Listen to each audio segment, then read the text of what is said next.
लड्डू गोपाल पोशाक, श्रृंगार, अगरबत्ती, धूपबत्ती, चंदन एवं तस्वीरें आदि लेने के लिए सबसे बेहतर उचित रेट एकमात्र दुकान लाला पोशाक सेंटर, थाने के सामने, गोवर्धन, मथुरा।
चितवन में जादू टोना, चितवन में जादू टोना,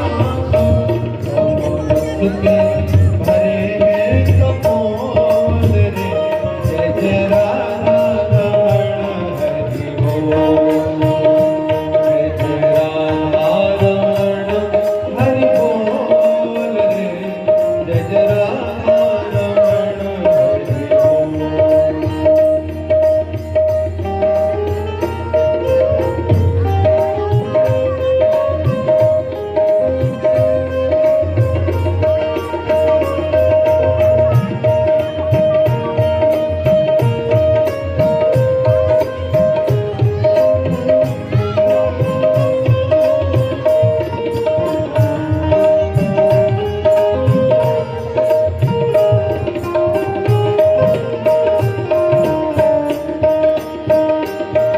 जगन्नाथे जाकी किलकन पे, जगन्नाथे जाकी कजरीली तिरछी चितवन पे, कजरीली तिरछी चितवन पे, सुखदास बिके बिन मोल रे, जय जय राधा रमण हरि रमण हरि बोल, जय जय राधा रमण हरि बोल।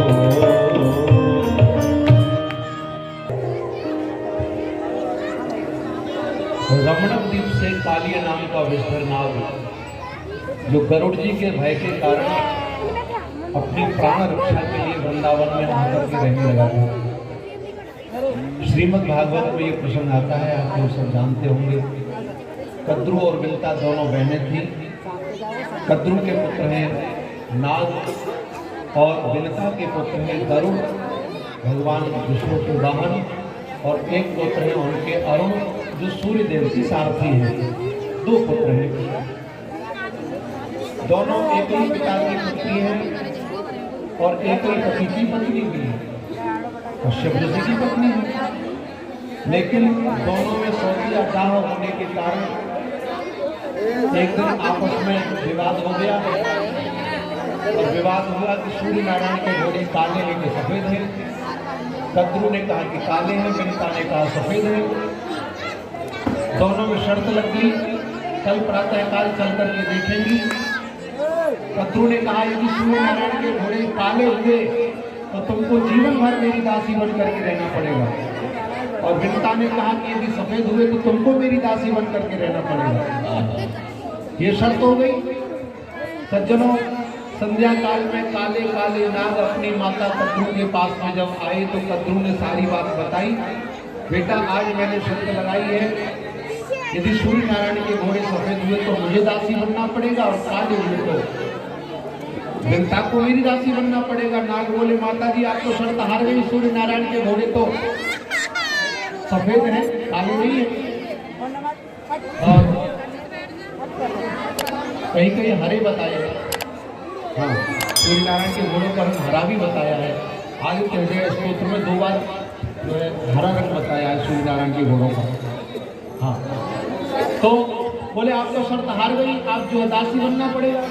तो महाराज चिंता, कद्रू तो घबरा गई कि बेटा कुछ उपाय करो। तो नाग बोले आप चिंता मत करो, हम उपाय कर लेंगे। काले काले नाग जाकर के सूर्य नारायण के घोड़ों से निपट गए। दूर से देखने में वो काले काले दिखाई देने लगे, और विलता और दोनों गई देख कर अरे तो काले हैं घोड़े। अब बेचारे गरुड़ जी की माता को दासी बन करके रहना पड़ा।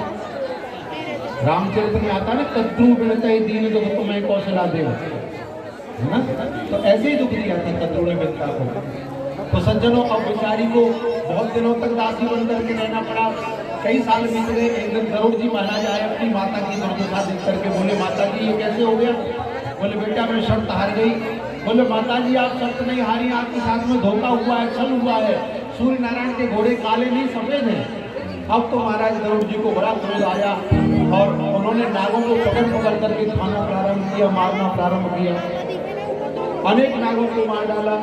तब नागों ने पंचायत करके कहा कि भाई आप हमको मारो मत, हम एक नाग रोज तुम्हारे पास भेज दिया करेंगे खाने के लिए, कम से कम एक साथ में सब तो नहीं मरेंगे। कोई बात नहीं, एक एक करके भेजते रहे। जब काली नाग का नंबर आया तो महाराज काली नाग तो हट गया, मैं तो नहीं जाऊंगा। और महाराज युद्ध होने लगा दोनों में। जब देखा गरुड़ जी के बल को गरुड़ जी तो मार ही डालेंगे, तो काली नाग भागा, तीनों लोकों में भागा, कहीं जगह न मिली, वृंदावन में आ गया। उसे पता चला कि सौभर ऋषि के श्राप के कारण गरुड़ जी वृंदावन में किसी जीव को नहीं मार सकते, किसी को सता नहीं सकते। अगर किसी को सताएंगे तो गरुड़ जी के ही मस्तक के टुकड़े टुकड़े हो जाएंगे, ऐसा सौभर ऋषि ने श्राप दिया था। इस कारण से काली नाग निश्चिंत हो गया कि वृंदावन में गरुड़ जी मेरा कुछ नहीं बिगाड़ेंगे, और वो वृंदावन में ही दह बना करके यमुना जी के निकट और उसी में अपने परिवार के सहित अपनी नागिन और बच्चों के साथ में रहने लगा। उसके 101 फल थे महाराज, इतना जहरीला कि उसके विष के कारण से उस दह का जल भी पूरा विषैला हो गया, दूषित हो गया।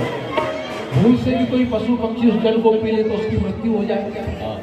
कन्हैया की गाय भी एक दिन उस जल को पी करके मूर्छित हो गई, बाल बाल भी मूर्छित हो गए। कन्हैया ने अमृतमयी बांसुरी बजा करके सबको जीवन दान तो दे दिया, लेकिन फिर सोचा कि जब तक मैं ब्रज में हूँ ब्रजवासियों की रक्षा कर लूंगा, लेकिन मैं जब ब्रज से चला जाऊंगा तब इनके पीछे से कौन रक्षा करेगा। इसलिए काली नाग को निकाल करके यमुना के प्रदूषण को मुक्त करना है। तो ऐसा सोच करके उन्होंने नारद जी के हृदय में प्रेरणा की और नारद जी हरिगुण गाते हुए चल पड़े। आइए आज नारद जी ने कैसी लीला रची है वो हम लोग देखें। तो नारद जी महाराज पधार रहे हैं। श्रीमन नारायण नारायण नारायण, श्रीमन नारायण नारायण नारायण भगवान की। नारद जी के साथ में तुंगुरु नामक गंधर्व भी आए हुए हैं। दोनों साथ में चलते हैं, अधिकार धर्म से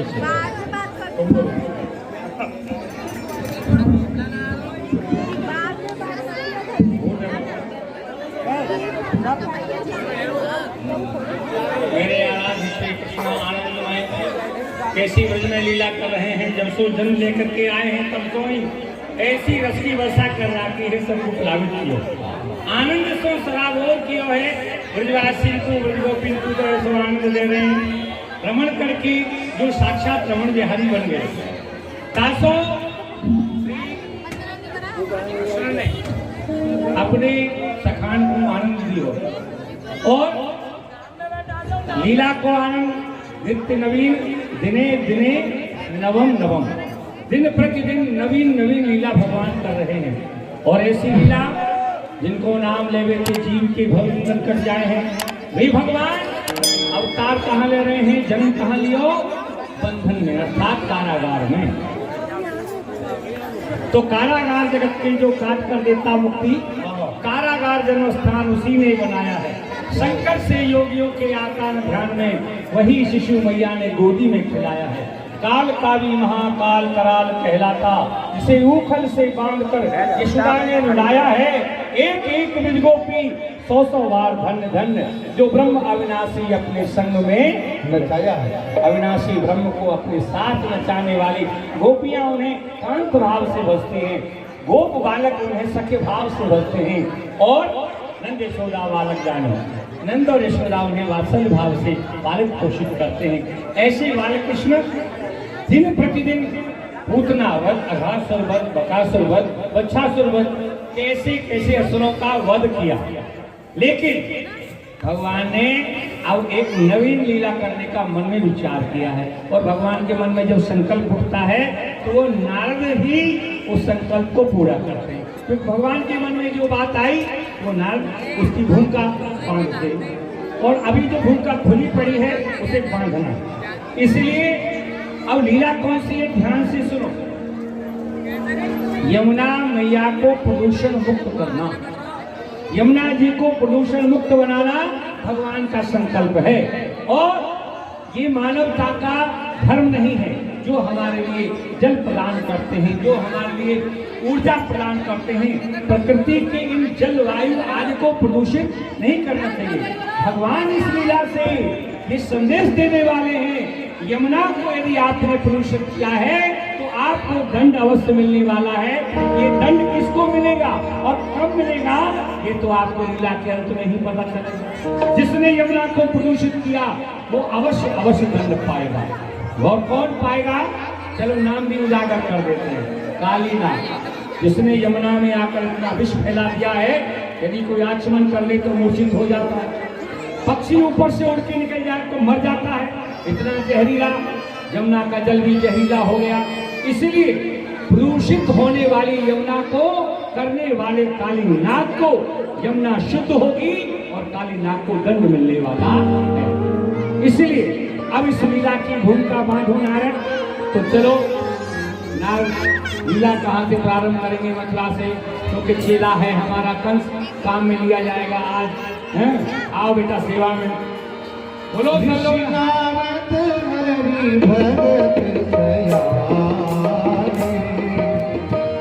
प्रभु के मन की भज नारायण भज नारायण भज नारायण भज नारायण को नाम रे भज नारायण को नाम रे ओ नारायण के नाम बिना फिर आवे कोई भज नारायण। अरे आप लोग भी गाओ। भज नारायण भज नारायण भज नारायण भज नारायण भज नारायण भज नारायण भज नारायण को नाम रे भज नारायण को नाम रे ओ नारायण नाम बिना नहीं आवे कोई नाम रे भज नारायण भज नारायण भज नारायण भज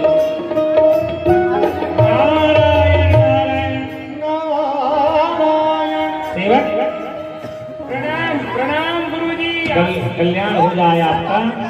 आप आ गए? हाँ आ गए।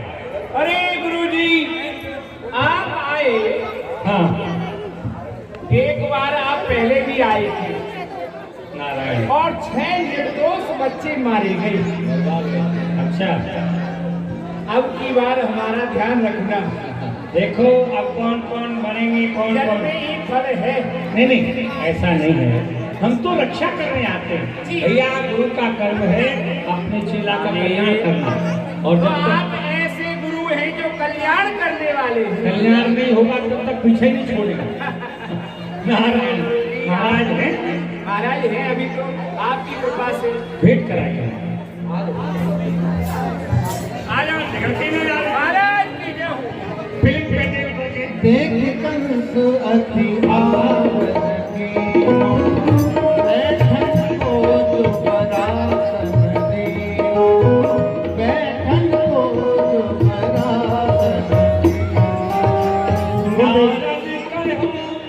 नारद कहा कुशल न पुराई, कछुक सोच बस परत लखाई। राजन, मुझे ऐसा प्रतीत होता है कि मैं आपकी कुशलता पूछूं, आप कहो कि महाराज सब कुशल है, लेकिन मेरे कहने का कोई अर्थ नहीं होता, क्योंकि आप जो कहोगे वो मुझे लगता नहीं है कि आप कुशल हैं।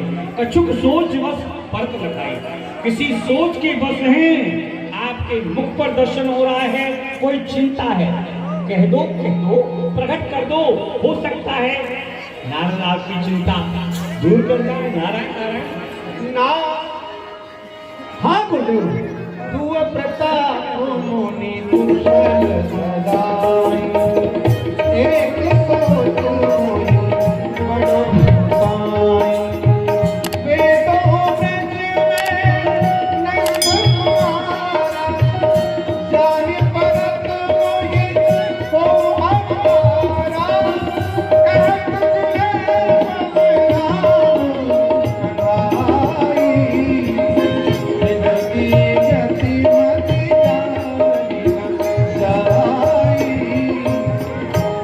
गुरुदेव आप सत्य कह रहे हैं कि मेरे हृदय में चिंता है, अकुशलता नहीं है। अकुशलता तो हमारे इस मथुरा में कभी प्रवेश कर ही नहीं सकती वो है। द्वार ही बंद है। केवल कुशलता ही कुशलता रहती है। लेकिन हाँ, हमारे हृदय में एक चिंता इस समय अवश्य ही लगी हुई है। सब है कुशल मुनिवर यहाँ आपके प्रताप से, पर चिंता हृदय में एक है, हर दग्ध हूँ संताप से। मैं धर्म कभी करता नहीं तो डरता नहीं हूँ पाप से, पर डर दिल में आकर बस गया कि जो शर्म आती है कहते आपसे। अच्छा, मुझे धर्म की कोई चिंता नहीं रहती है। शर्म की बात। मैं प्रकट करूं तो आप भी हंसेंगे। अच्छा, तो ब्रज में बालक नंद के हैं कोई अवतार वे, जो वीर जाता खबर लेने कहते उसको पार वे। अच्छा, ब्रज में तो बालक कृष्ण और बलराम नाम के प्रकट हुए। सबको मान जिन्हें बलराम कन्हाई, जिनकी गति मति जानी न जाई, जिनका नाम कृष्ण और बलराम है, उनकी गति मति को जानना मुझे बड़ा कठिन हो रहा। उन्हें मारने के लिए मैंने बहुत प्रयत्न किए हैं, बहुत उपाय किए हैं। यहाँ से मैंने बहुत राक्षसों को भेजा है, पूतना को भेजा, रावण को भेजा, शकटासुर को भेजा, लेकिन उन सब असुरों को उन बालकों ने समाप्त कर डाला है। बकबकेसी की जान ले ली, जल उखाड़ी पूतना के लड़की, अगा बका को यूं मरोड़ डाला कि जैसे मुड़ती है नली कमल की। उसी कन्हैया के कारणों से आज विरोध जनता में बढ़ गया है। गजब है बालक वो बंसी वाला कि जो मुकाबले कंस के अड़ गया। वो बालक मरने में नहीं आ रहा है। कितने उपाय मैंने कर डाले हैं, लेकिन गुरुदेव अब जब आप आ ही गए हैं तो आप ही कोई ऐसी कृपा करें, उसे मारने का कोई उपाय बताएं। उपाय? हाँ। उपाय बताने से पहले आपके चरणों में एक निवेदन है। उपाय हमने बहुत कर डाले हैं, रोजाना एक न एक मर ही जाता है उपायों के चक्कर में, पर बच्चे नहीं मर रहे हैं। अब की बार ऐसा उपाय बता दीजिए गुरुजी, ऐसा उपाय बता दीजिए, या तो वो गोकुल में रहने वाले दोनों बच्चे मर जाएं, या हमारे महाराज जीवित रहे। नहीं, हम दूसरा उपाय बताएंगे। पहले तो ये बताइए कि वो है कौन। आप जानिए कि वे कौन हैं, ये भी बता देंगे और फिर उपाय भी बता देंगे। मारने का सत्य कही तुम बात,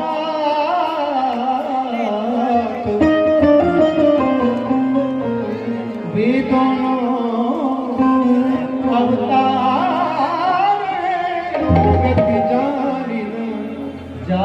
हे राजन, आपने कहा कि वे कौन है समझ नहीं आता, या कोई अवतार है या कोई दैवी शक्ति उनका साथ दे रही है।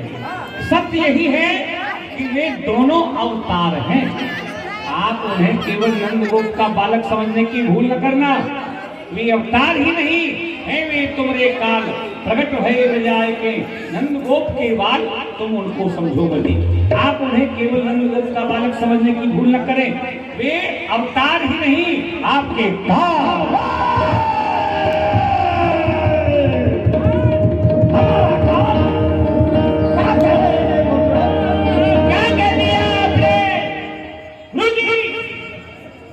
हमारे महाराज का काल कभी नहीं हो सकता। क्यों नहीं हो सकता? सब कालों के महाकाल कंस महाराज हैं, इनका कोई काल नहीं है। क्यों नहीं है? इनकी अकाल मृत्यु नहीं, पर हम काल से डरने वाले नहीं। काल तो हमें देख करके डरता रहता है, काल हमसे थर थर कांपे। जब मैं आग दिखाता हूँ, काम पड़े जब लड़ने का तो झट घर में घुस जाता हूँ। नहीं रहे।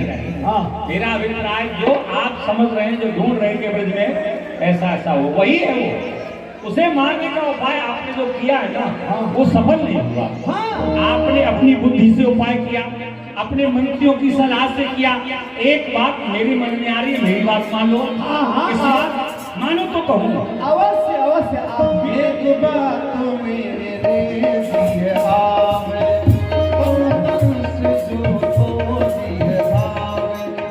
काली यही रहो जमुना माही, जहाँ कमल फूले फुलाई, फूल कहाँ के आगे मंगाओ, दूध भेज नहीं डर पाओ। आपने जो उपाय किए उसे मारने के लिए उसमें आपने किसी एक योद्धा की प्राण दाव पर लगे थे और उनके प्राण आहूत हो गए। लेकिन हम आपको ऐसा उपाय बताएंगे जो आपका कोई योद्धा भी न मरेगा और आपका शत्रु भी मर जाएगा। हाँ, क्योंकि अब ज्यादा बचे नहीं है। अच्छा, हाँ, तो सुनिए, बचे हैं वो सीमित है। आपको अच्छा लगे तो करना। बताइए। काली को जानते हैं? काली को कौन नहीं जानता है? गुरुजी वही काली, कलकत्ते वाली, जिसकी पूजा करते बंगाली, चावल खाते भर भर खाली, जिनकी धोती ढीली ढाली, जा बैठी